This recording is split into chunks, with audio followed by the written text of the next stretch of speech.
Shri Venkateswara gold తాకట్టులో ఉన్న మీ బంగారాన్ని విడిపించి కొనబడును.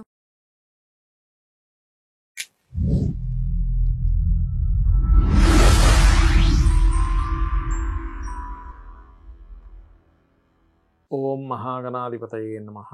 ఓం గురుభ్యో నమః. ఓం శ్రీమాత్రే నమః. పరమేశ్వర స్వరూపమైనటువంటి జ్యోతిష, వాస్తు మరియు ఇతర అనేకమైనటువంటి శాస్త్రములను మనకు అందించినటువంటి మహర్షులకి నమస్కారం.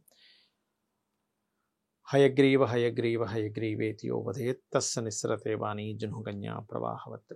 అరుణాం కరుణాతరంగితాక్షీం ధృతపాశాంకుశపుష్పబాణచాపాం అనిమాదిభిరావృతాం మయూకైః అహమిత్యేవ విభావయే భవానీ.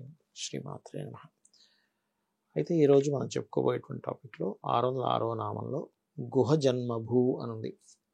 గుహ జన్మభూ అంటే ఏమిటి అని చాలామంది నన్ను అడుగుతూ ఉంటారు. గుహ జన్మభూ అంటే కుమారస్వామి జననం, పుట్టుకకు అయినటువంటి పుట్టుకకు కారణమైనటువంటిది అతని యొక్క జననానికి కారకురాలు అమ్మవారు. ఇద్దరు పిల్లలు కదండి, గణపతి కుమారస్వామి. కాబట్టి ఆ కారకురాలని చెప్పి అమ్మవారు యొక్క వసిన్యాది వాగ్దేవతలు చెప్తున్నారు. అదేవిధంగా దేవేశి అంటే దేవతలకు ఈశి, పాలకురాలు, అందుకే ఈశ్వరుడు అంటూ ఉంటాం మనం. దేవేశి అంటే దేవతలందరికీ కూడా పాలకురాలు అనమాట. అందుకని ఈ దేవతలందరూ కూడా అమ్మవారిని పట్టుకుంటే ఆటోమేటిక్ వీళ్ళందరూ కూడా ఈ యొక్క భక్తుడికి ఏ ప్రమాదము జరుగుతున్నా వచ్చి కాపాడతారు. గుర్తుపెట్టుకోండి, ఒకటి గుర్తుపెట్టుకోండి, ఈ జన్మలో మనుష్య జన్మ రావడం చాలా కష్టం. అసలు ఎంత కష్టం అంటే ఇంక అసలు అడగొద్దు. మళ్ళీ మనుష్య జన్మ ఎత్తాం లేదో ఛాన్స్ లేదు. కాబట్టి ఈ జన్మలో మీరు ఏం చేయగలరు? సరే, మీ కుటుంబం కోసం మీరు సంపాదించుకుంటారు, గృహం కొనుక్కుంటారు, కాను కొనుక్కుంటారు, ఇవన్నీ కూడా చేస్తారు, చేయొద్దనట్లే, అలా ఉండాలి కూడా ఒక గృహస్థు. కానీ నువ్వు భగవంతుడికి ఏం చేస్తున్నావు? పొద్దున్నే నిద్రలేచిన వెంటనే భగవంతుని ఎన్నిసార్లు నువ్వు తలుచుకుంటున్నావు?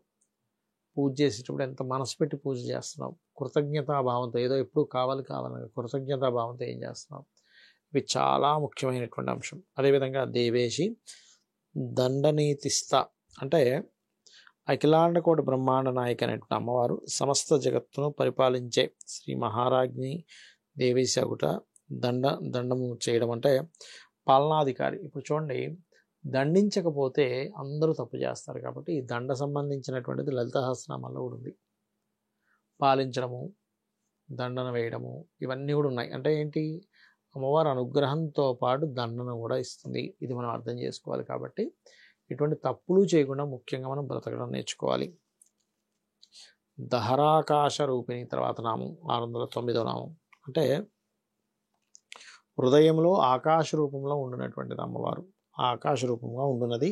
హృదయ కమలము నందు సూక్ష్మమైనటువంటి ఆకాశ దహరాకాశమును మని సకల దేవతలకు స్థానము అందరు. అంటే ఏంటి? హృదయంలో చాలా సూక్ష్మ రూపంలో అక్కడ హృదయ కమలం నందు అక్కడ ఉంటారట దేవతలు.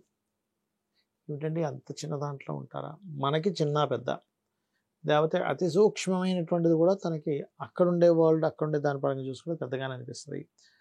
మొత్తం నిండిపోవాలంటే కూడా, విశ్వం మొత్తం నిండాలంటే కూడా నిండగలుగుతుంది. ఇది మనం అర్థం చేసుకోవాలి ఇక్కడ. అదేవిధంగా